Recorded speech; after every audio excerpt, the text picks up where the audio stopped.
You guys for coming out to a class about failure. Really? Seriously? We're in real estate. We want to be successful, right? And if you missed the last class, the first question that I ask is, what kind of emotion or what thoughts do you have when you hear the word failure? It's negative, right?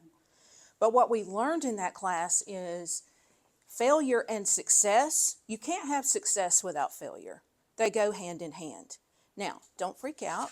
If you missed the last class, I went back and I made extensive notes. And so all you need to do is text me 678-897-0590, and I will send you the notes from part 1 and then from part 2 today. So don't worry, I don't want you having to try to take notes today. If you hear anything that's just a real golden nugget and you want to jot it down, fine. But I do have notes for you today, okay? All right, so let's jump in. Why do you think that it's so difficult for most people to deal with failure? Somebody tell me. Why do you think it's so difficult? So it points out your shortcomings, okay? Why do you think that it's very discouraging, and a lot of times it just completely paralyzes people and it stops them from accomplishing their best? I think it's because failure becomes exaggerated and prolonged in people's lives, and it becomes so personal. So what happens when it does that is that we get caught up in it, and we have a tendency to be selfish and just so preoccupied with that. Now, I know you're going to say, Joyce, are you calling me selfish? Are you saying that I'm selfish? Well, most of you would say, no, you're not selfish, right? If somebody just asked me that question, I would say, no, I'm not selfish. Well, let me ask you a question. So when you see a group photograph, who's the first person you look for in that photograph? Look for yourself. Yourself. We all do, right? If we look at the photograph and we look good, we don't care what the other people look like. We look good, we're going with that picture, right? So if you've ever interacted with toddlers, who's a mom and who's had toddlers? So if you've ever interacted with toddlers or just been in a room with toddlers, you know the toddler's creed? It's so cool. If I want it, it's mine. If I give it to you and I change my mind later, it's mine. If I can take it away from you, it's mine.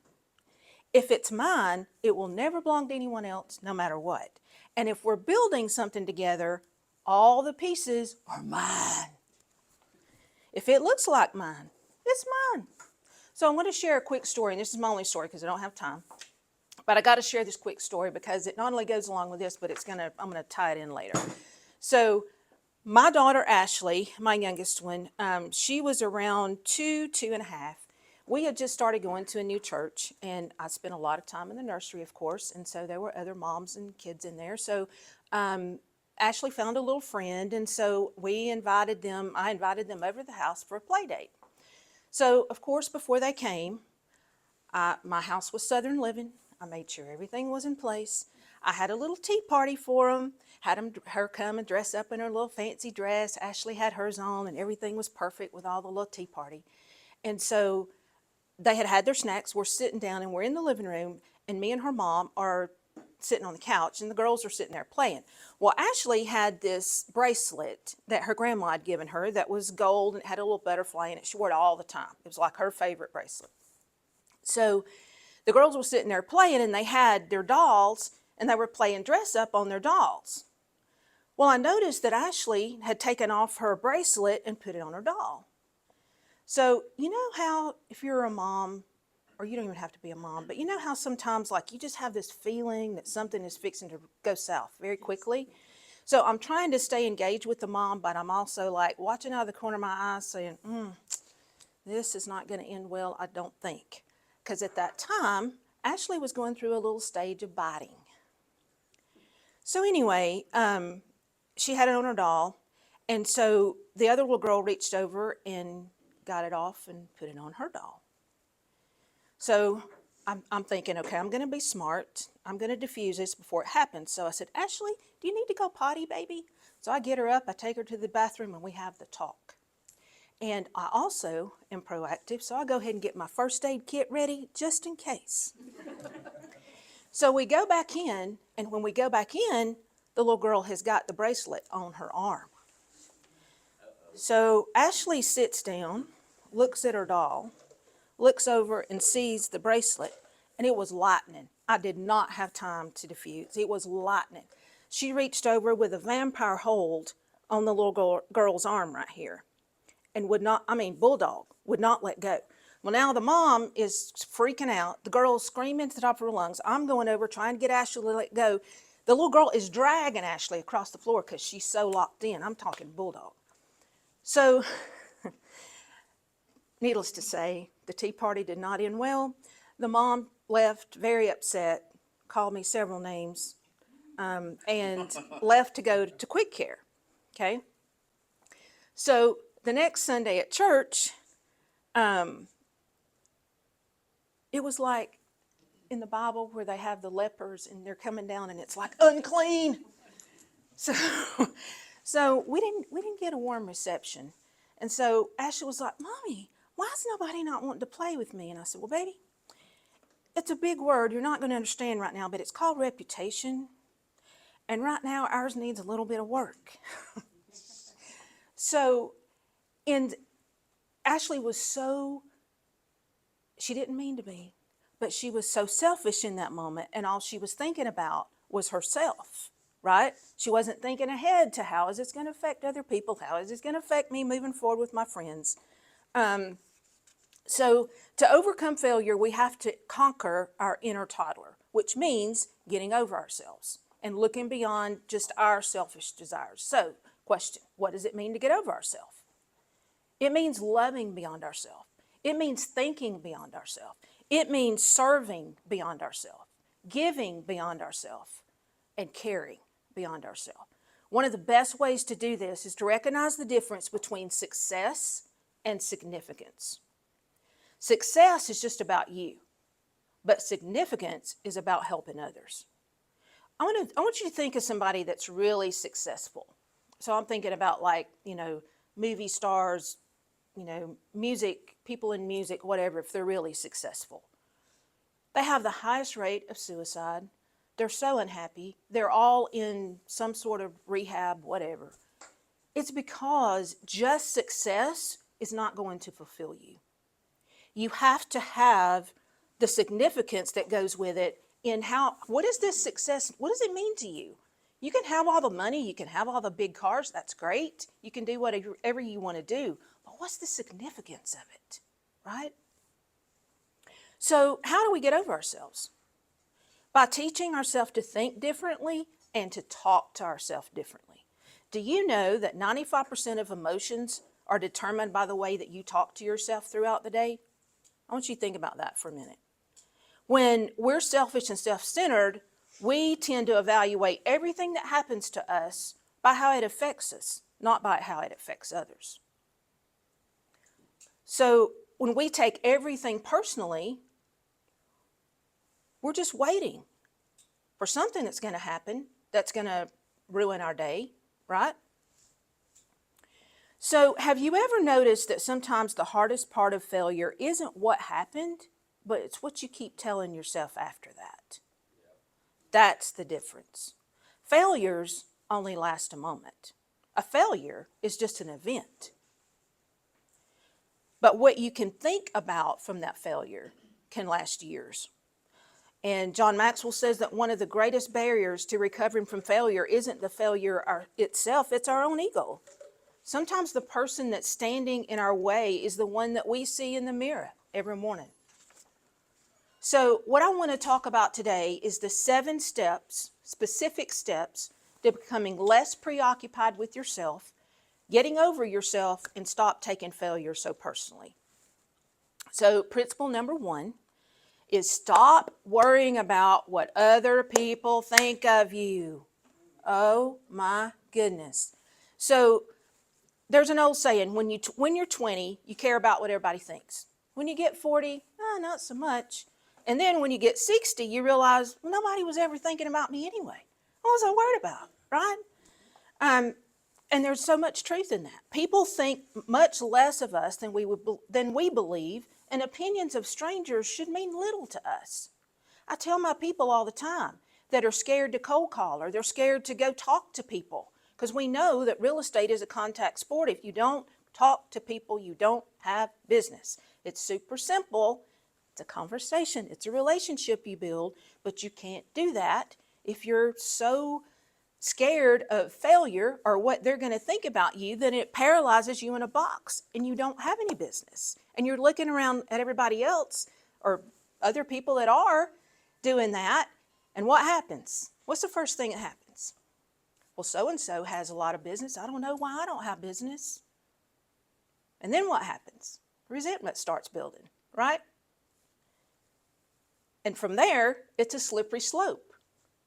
So many people never pursue their dreams because they fear criticism more than failure. Because what happens? We always ask ourselves, what if I look foolish? Well, what if they judge me? What if I mess up and they judge me? What if I fail publicly? Oh my gosh, then what's going to happen?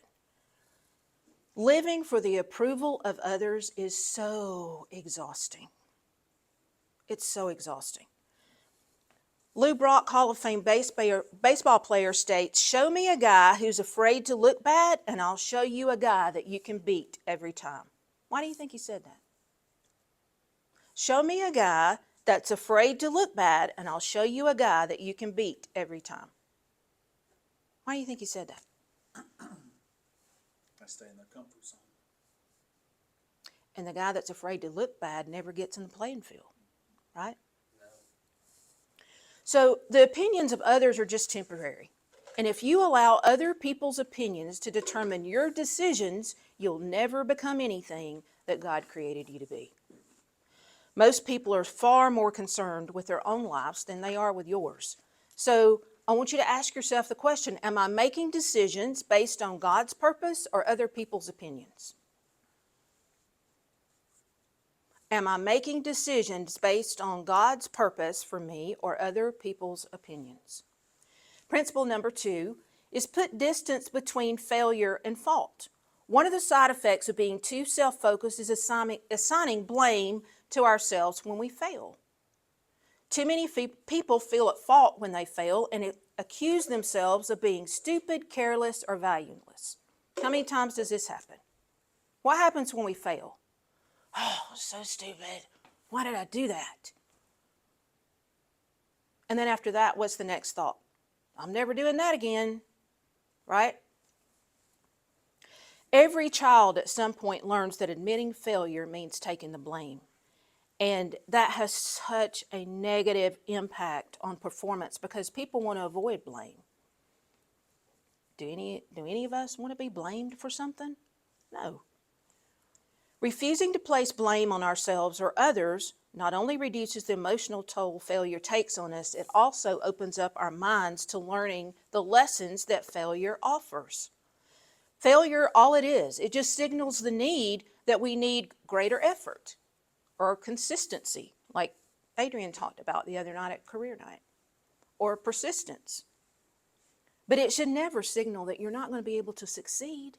That's not what it's about. If you're finding fault in yourself and taking it personally, then you're just holding yourself back. Principle number 3, well, before we get to that, as I said, failure is an event and fault is personal responsibility, and they're not always the same. So sometimes we fail because we tried something difficult or something new. Sometimes failure reveals mistakes that we need to own. I had one of the ladies on my team last week made a mistake when she inputted in the offer and submission form, and she inputted the wrong split. She was devastated. And I had to talk her off the ledge. And I'm like, wait a minute. So what does this mean for us? This means, and I went through with her, and then is there a system that we need to change? Is there a system that we need to improve or tweak? That there's an extra checklist that we can go back and this doesn't happen again. It was a great opportunity for us to learn. It just shows where the gaps are. and how to fix it. So this is what I want you to get.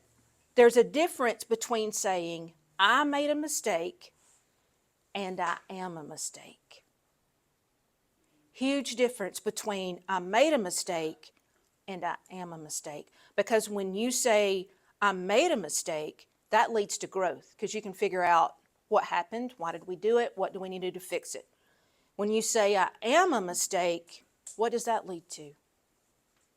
Shame. Start beating ourselves up, right? So ask yourself the question, what lesson can I learn from this failure instead of simply blaming myself or someone else? What lesson can I learn from it?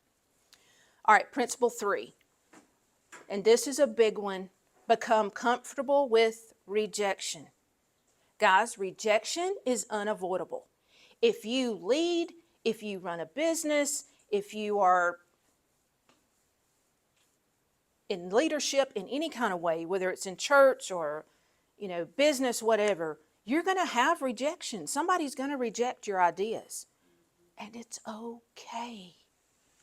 So John Maxwell, in his book, he used the example of poet Robert Frost. So in 1912, he was a farmer, and he submitted some of the poems to the editor of the Atlantic Monthly, and he received a rejection letter stating that they have no place for your vigorous verse. Now, this is Robert Frost. Does everybody know who Robert Frost is? Okay. So in the next 2 years, he got 2 volumes of his work published in the UK with raving reviews. So in 1915, one of his volumes was published in the US, and he went on to be awarded 3 Pulitzer Prizes, taught at Harvard, many other colleges, and named one of the nation's greatest poets. So what do you think would have happened if he had just allowed the rejection from the Atlantic Monthly to let him stop? He would have just died an unnamed... No, he would have just been an unnamed farmer that nobody ever heard of. So the sooner that you can stop fearing rejection, the sooner that you become unstoppable.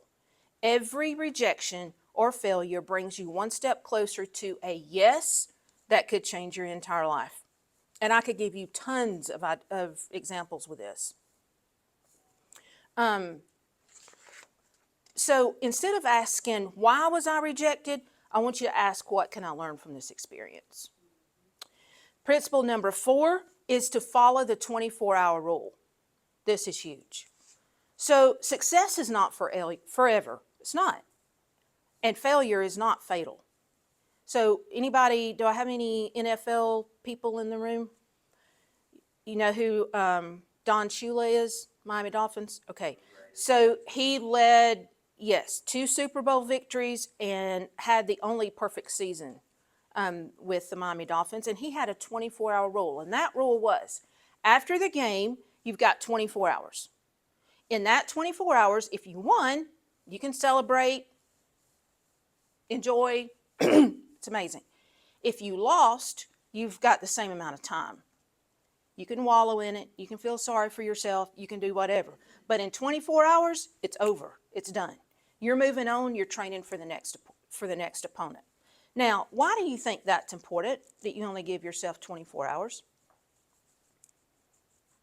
You need time to reflect, but you don't need to sit and just dwell on it over and over and over because it will bring you down. Absolutely. You need to reflect on it. That's okay. Whether you won or lost. If you won, great. What things did you do well that you can repeat? If you lost, where were the gaps? What do we need to change?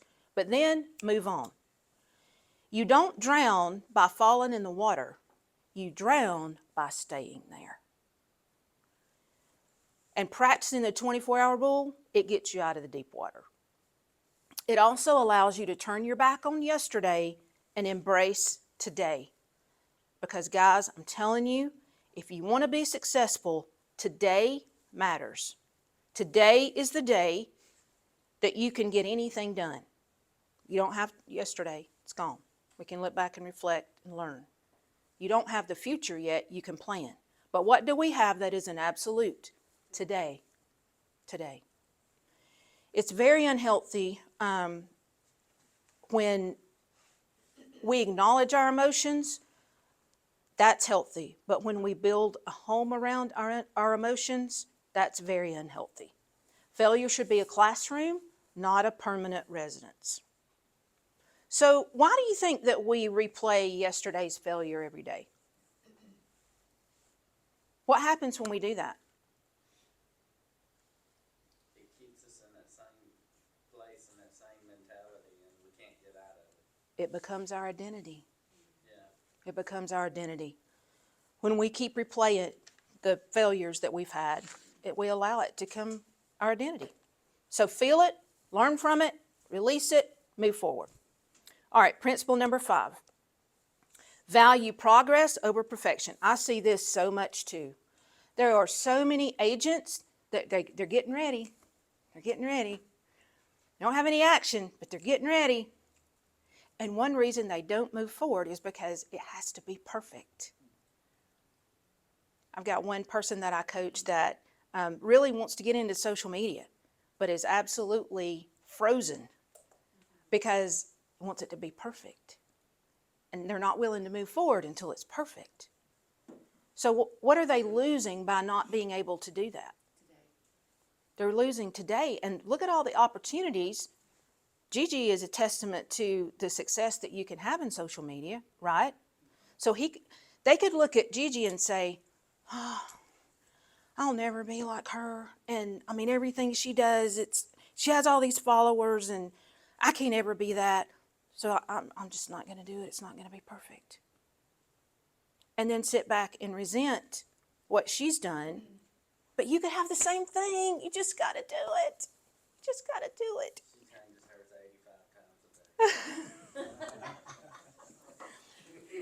When we allow perfectionism to rule our lives, we delay what we should initiate, and then we're shocked when nothing big ever happens, when opportunities never show up, or our competition gets their act together. Instead of waiting for the perfect conditions to start, focus on progress over perfection.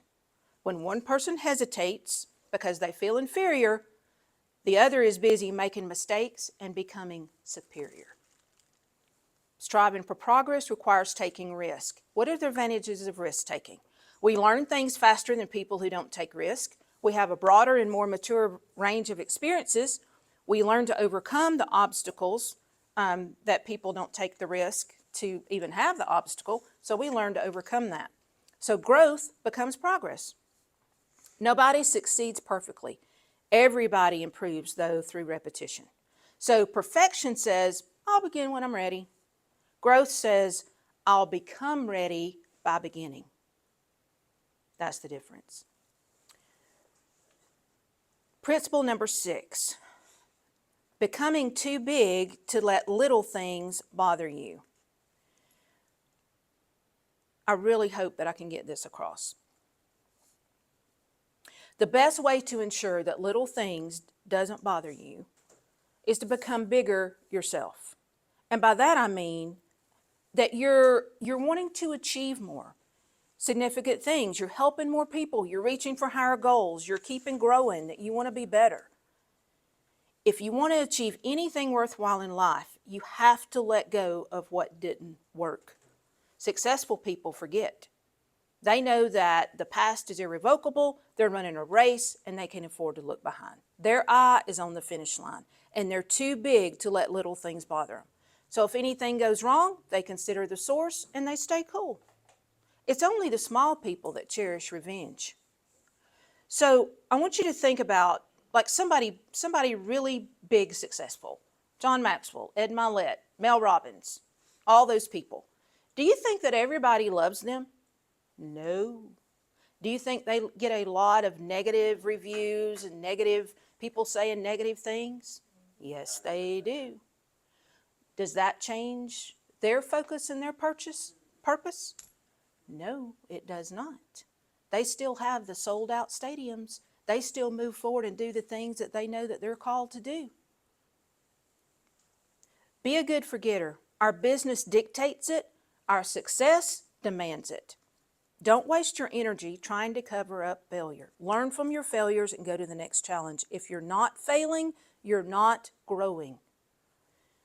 Every criticism doesn't deserve a response. Doesn't.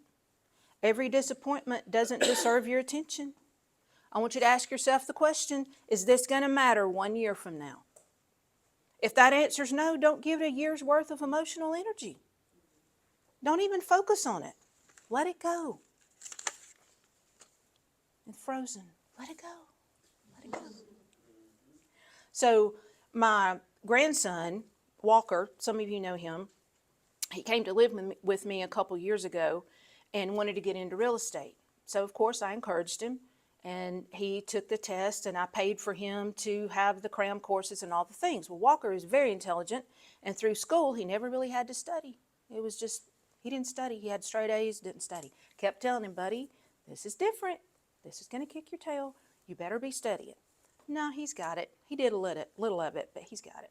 So I took him to take the test the first time. I knew when he walked out of the building, I knew it was not well. Sure enough, he'd missed it by 2 points. Now, the reason I'm saying this is because Walker is so focused on everything has to be perfect that he could not deal with failing that test. I could never get him to go back and take another one because the fear of failure crippled him. Walker is an amazing salesman. He's at GNC in Lawrenceville. He started in Cornelia. He's in Lawrenceville now. His store was closing when he took it over. It was the 28th store. Now it's number 1 in the district and number 5 in all of GNC. He can sell ice to an Eskimo. Do I think that he would have made an amazing agent? Absolutely. But did I encourage him not to do that after that? I did, because I said, baby, your relationship with failure, you will never succeed in real estate until we change this. You're not going to be able to handle when somebody says no. You're not going to be able to handle when somebody stands you up at a showing or whatever. So it's huge. And then the last one, principle number 7. Focus on the big picture instead of yourself. This is kind of cool. I want you to think about this. John teaches the big picture principle, which says the entire population of the world, with one minor exception, is composed of others. In other words, I am the minor exception. So are you. Think about that. Everyone else in the world is more important than any one person. That's why it's essential that we always look beyond ourselves, and we're focusing on the big picture of making the world a better place by helping others. Is that not why we're in this industry anyway? Right? So this is a bowl law. People generally see what they look for, and they hear what they listen for. What's the bowl law that goes with that? What you focus on expands. Yep. If you focus on the big picture, your perspective will improve. John loves Winston Churchill, and he refers to him a lot. And he says, Winston Churchill did a lot of great things, but he also failed a lot. And I love this. At a press conference, he was asked if he was thrilled by the crowds who attended his speeches, and he replied, well, it is quite flattering, yet whenever I feel this way, I always remember that if instead of making a political speech, I was being hanged, the crowd would be twice as big. So nobody makes all the right choices. Nobody avoids failure, and nobody lives a perfect life. And I want you to think about this. Our lives are like a diary, and in one volume, it's what we mean to write. We mean to write one story, but we write another. And our most humblest hour is when we compare the 2 volumes. I want you to think about that. Our lives are like a diary in which we mean to write one story, but we write another one. And our humblest hour is when we compare the 2 volumes. The more we focus on ourselves, our failures appear enormous. The more we focus on purpose, our failures are just a stepping stone. So, who am I serving? Who benefits if I keep going? What purpose is bigger than my disappointment? If we're self-centered in our thinking, it just magnifies our failure. The greatest leaders in history were willing to experience personal discomfort because they were committed to a mission larger than themselves. So I'm not getting into politics, whether you like him or whether you don't, or whether you voted for him or whether you didn't. I think President Trump is a great example of that, in the fact that he is moving forward and I can't think of any president that has had more adversity to go through than he has, right? And like I said, I'm not saying I'm whatever. I'm just saying, I'm using him as an example to say that he is so focused on his purpose that he has blinders on and he's not sidetracked by being shot at or, all the things that people say about him or whatever. That's my point. So, real quick, review the 7 principles. Number 1, stop worrying about what others think of you. Number 2, put distance between failure and fault. Number 3, become comfortable with rejection. Number 4, follow the 24-hour rule. Number 5, value progress over perfection. Number 6, become too big to let little things bother you. And number 7, focus on the big picture instead of yourself. So I'm leaving you with this. Failure is inevitable, but staying stuck is optional. Getting over our failure is when we get over ourselves. The less time we spend protecting our pride, the more time we have to grow our purpose. Your failure is not your final chapter. When you stop making it about yourself and start making it about growth and purpose, your failure becomes an investment that pays dividends for the rest of your life. Thank y'all so much.